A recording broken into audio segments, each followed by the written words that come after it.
It's constructive. Okay, if this happens, here's what I'm gonna do. If this happens, here's what I'm gonna do. It's focusing on how we might respond to this. So it should actually be empowering in some way, as opposed to disempowering and scary and alarming. You're thinking, here are the constructive things I can do about these hypotheticals. I believe that I have agency and power to solve this scenario if it were to happen.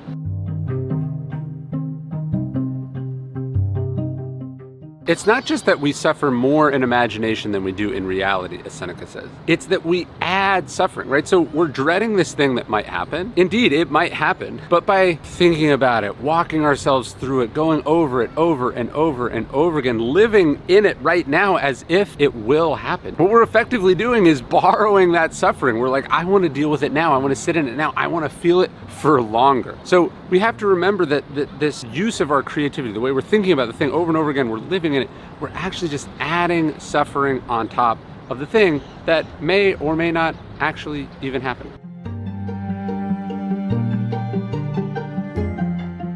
Began to study philosophy, his teacher Crates gave him a bunch of weird tasks. One of them was to carry this pot of lentils through the Athenian agora. And Zeno had no idea why he was doing this, but the reason was that Crates understood that his student was anxious and nervous and he cared way too much what other people thought of him. So as he's walking through the Athenian agora, where all of Athens is, Crates sneaks up on him, smacks the pot with his staff, and it spills lentils all over him.